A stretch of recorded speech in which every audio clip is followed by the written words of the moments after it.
Good morning, everybody. I hope that you are good this morning on a sunny, cold Wednesday, and I hope that wherever you are, it's warm, because it is definitely not warm outside. It's obviously far too cold to be in my outdoor office, but I'm inside, and it's nice and warm. Second cup of coffee in my Yahweh mug, and to be precise, this is Sumatra Dark, probably my favorite coffee. Over the last 2 weeks, I've been looking at the topic of baptism. Really because a couple of weeks ago I was preaching on the baptism of the Lord, which opens up this whole topic, which is something that Christians do debate a lot. It's a worthwhile debate to have. It's a worthwhile conversation to have. It's important, but it's not something that is at all a matter of heresy. Do you believe the Bible? Anything like that. It's an important discussion to have. But as we have this discussion, we remember that this is an intramural discussion. This is intramural. It is a discussion that we Christians have amongst ourselves, and where, because there is so much disagreement by people who approach the same text but just from a different angle, we need to show each other some grace. So obviously I'm a Methodist. So obviously I come from a tradition that will baptize infants and small children. Our view of baptism is relatively similar to that of the Presbyterians, and I would assume relatively similar to that of Lutherans as well. So I speak from someone from that broader realm of Protestantism that does baptize infants and small children, which sort of colors how I look at things. If you're a Baptist or another denomination that practices a believer's baptism, what I say, you won't agree with it, and that's all right. I mean no ill will. We are all brothers and sisters in Christ.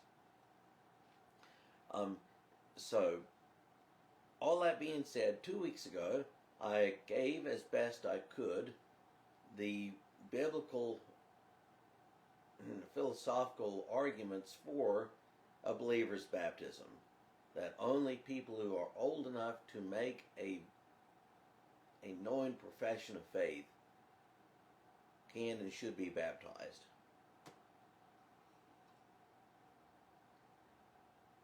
Last week, I made, as well as I could, a biblical philosophical argument for why it is proper to baptize infants and small children.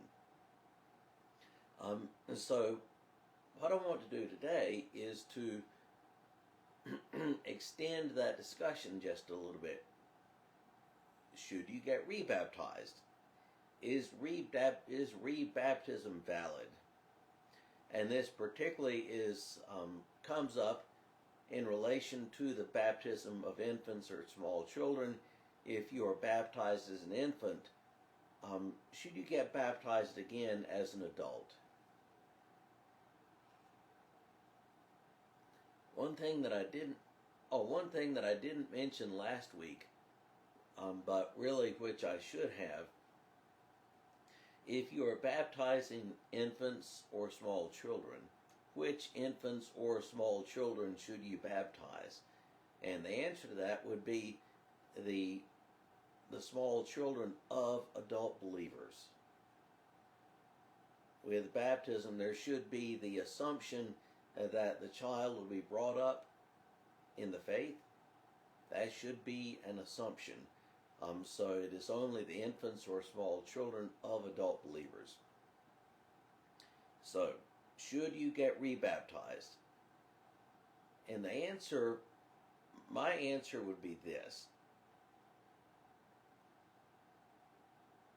what is baptism? What at heart is baptism? And what makes baptism valid? What makes baptism valid? What is a valid baptism as opposed to one that is invalid?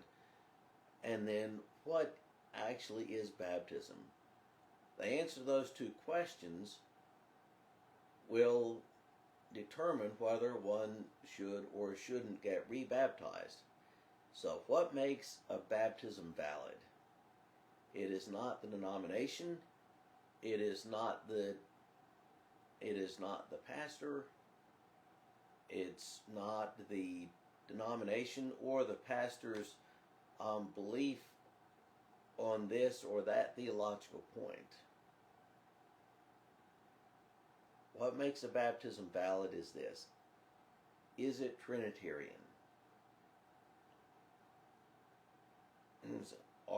I baptize you in the name of the Father, Son, and Holy Spirit. At heart, that is the baptismal formula.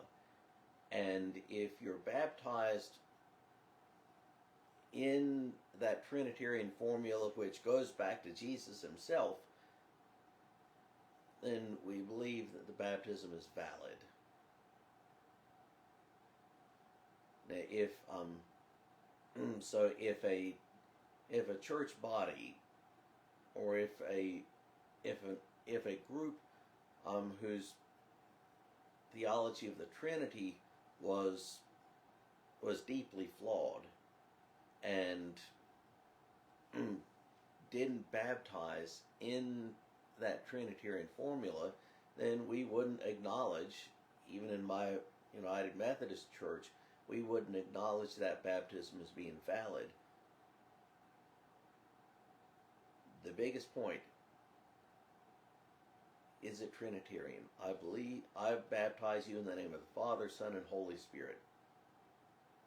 So, like for me, do you pour once? I baptize you in the name of the Father, Son, and Holy Spirit. Do you pour 3 times? Doesn't matter. Is it Trinitarian? So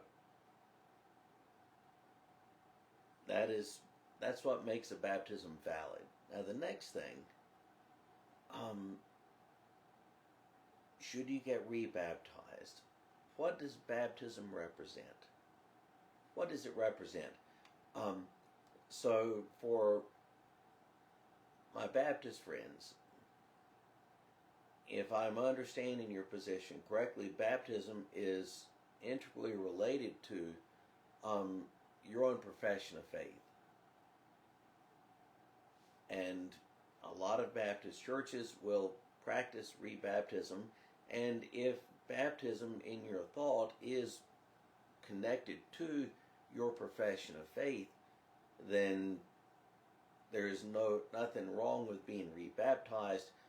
That is another opportunity to profess your faith.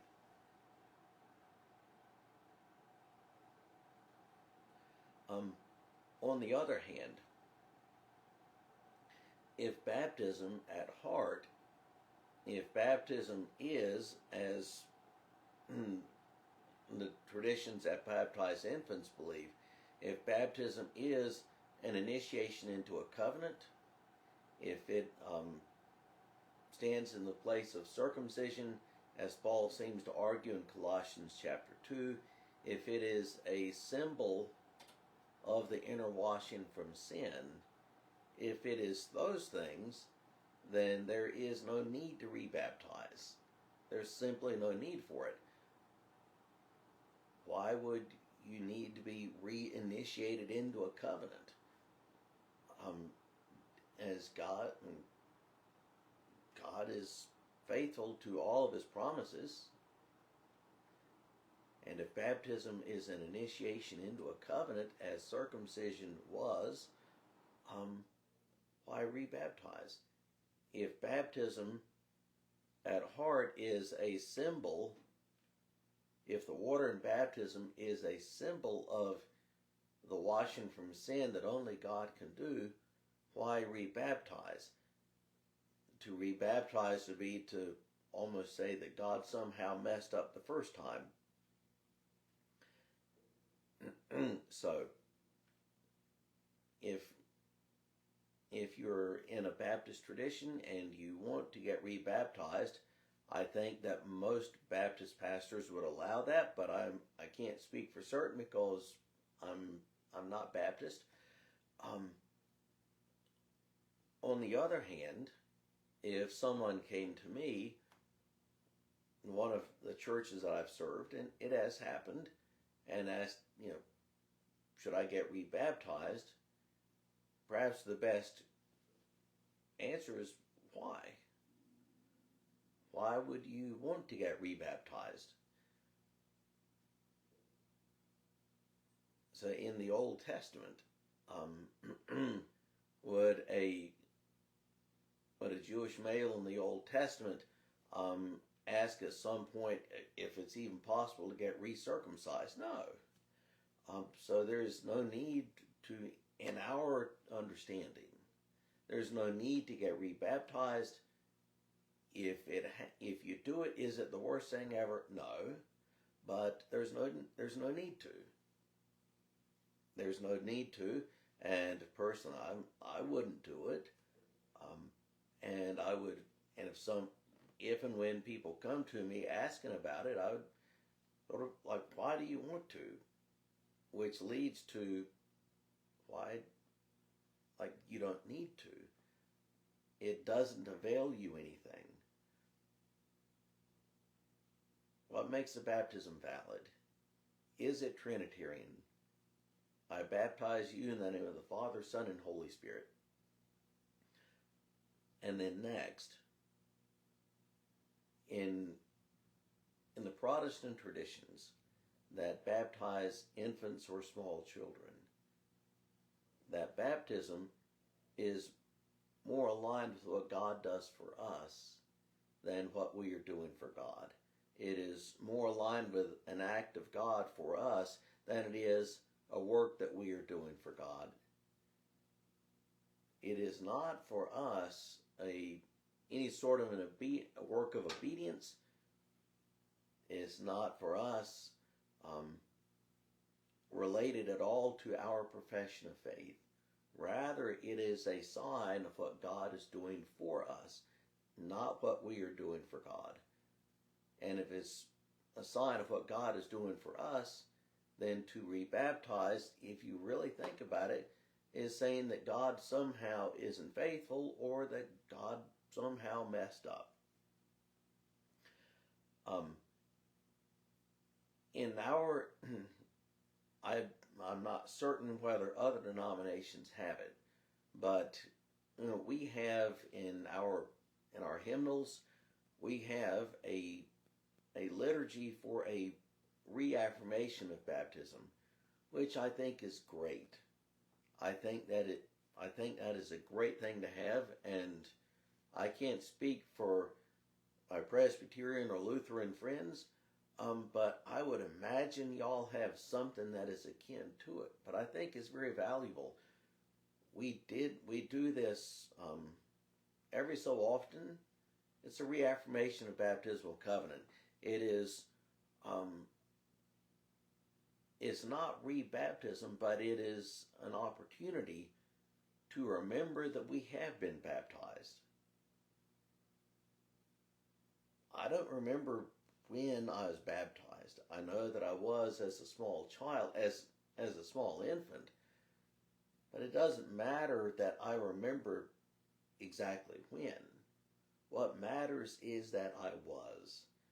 And so we normally in my churches we've done it on Baptism of the Lord Sunday, but there's this wonderful liturgy, Reaffirmation of Baptismal Covenant, where it's an opportunity to remember,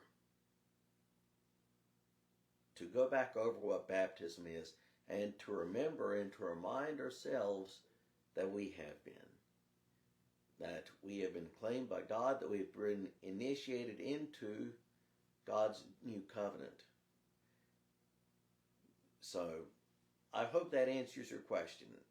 If you are in a Baptist church or in a church where baptism is really aligned with your profession of faith, then in my understanding, there's nothing wrong with being rebaptized.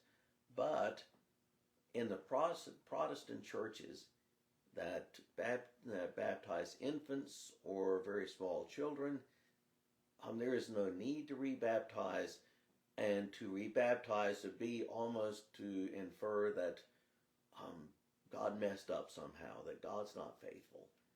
So with that, I hope that answers your questions. And if it doesn't, you can make a comment there on the feed in Facebook, or when it gets to YouTube, make a comment there. Hope you have a great rest of your Wednesday.